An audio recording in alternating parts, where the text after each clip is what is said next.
காலை நேர பிரதான செய்திகள். செய்திகளின் ஊடாக நர்மதா சிறில் முதலில் தலைப்பு செய்திகள். குருநாகலில் முச்சக்கர வண்டி மீது மோதிய தனியார் பேருந்து ஒருவர் பலி. திடீர் எரிவாயு தட்டுப்பாடு, சந்தைக்கு போதிய அளவு எரிவாயு விநியோகித்துள்ளதாக நிறுவனங்கள் தகவல். ஈரானின் இராணுவ தளங்கள் அருகே தீ விபத்து, அதிகரிக்கும் பதற்றம். இனி விரிவான செய்திகள்.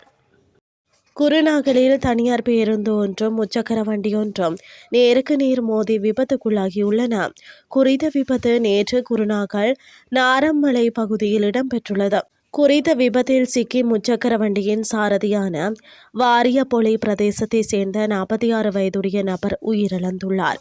சம்பவம் தொடர்பில் மேலும் தெரிய வருகையில், நாரம்மலை பிரதான வீதியில் பயணித்த குறித்த தனியார் பேருந்தும் எதிரே வந்த முச்சக்கர வண்டியும் எதிர்பாராத விதமாக மோதியதில் முச்சக்கர வண்டி பலத்த சேதமடைந்துள்ளது.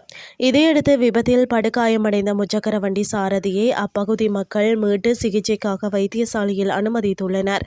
இருப்பினும் சிகிச்சை பலனின்றி அவர் உயிரிழந்துள்ளார்.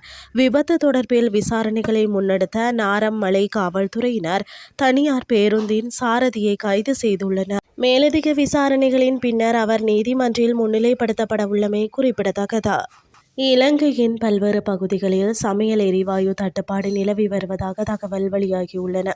காலி தனிப்பொல்கக பகுதியில் எரிவாயு தட்டுப்பாடு நிலவிய நிலையில் அங்கிருந்த எரிவாயு விற்பனை முகவர் நிலையம் ஒன்று தற்காலிகமாக மூடப்பட்டிருந்தது. இதனைத் தொடர்ந்து நேற்றைய தினம் நுகர்வோர் சேவை அதிகாரிகளின் தலையீட்டுடன் குறித்த நிலையம் திறக்கப்பட்டு பொதுமக்களுக்கு எரிவாயு விநியோகிப்பதற்கான நடவடிக்கைகள் எடுக்கப்பட்டன. எவ்வாறாயினும் விற்பனைக்கு தேவையான போதுமான அளவு எரிவாயு கையிருப்புகள் நாடளாவிய ரீதியில் விநியோகிக்கப்பட்டுள்ளதாக எரிவாயு நிறுவனங்கள் தெரிவித்துள்ளன. இனி வெளிநாட்டு செய்திகள். ஈரானில் இராணுவம் மற்றும் பாதுகாப்புத்துறை சார்ந்த இடம் அருகே உள்ள கட்டடம் ஒன்றில் தீ விபத்து ஏற்பட்டுள்ளது. இந்த நிலையில் பாரந்த நதி அருகே உள்ள பகுதியில் வானை மூட்டும் அளவு புகை எழுந்துள்ளது. இதையடுத்து தீயணைப்பு துறையினர் சம்பவ இடத்திற்கு வந்து தீயை அணைக்கும் பணியில் ஈடுபட்டுள்ளனர். அணுசக்தி ஒப்பந்தம் தொடர்பான விவகாரத்தில் அமெரிக்கா ஈரான் இடையே மோதல் ஏற்பட்டுள்ளது. அத்தோடு மத்திய கிழக்கை நோக்கி போர் விமானங்களை அமெரிக்கா அனுப்பி வைத்துள்ளது. இதன் தொடர்ச்சியாக ஈரான் மீது தாக்குதல் நடத்தினால் அதற்கு வலிமையான பதிலடி கொடுப்போம் என ஈரான் எச்சரித்திருந்தது. மேலும் அமெரிக்காவுடன் பேச்சுவார்த்தை நடத்துவதற்கான வழிமுறைகள் உருவாக்கப்பட்டு வருவதாக ஈரான் வெளியுறவு அமைச்சர் தெரிவித்திருந்தார்.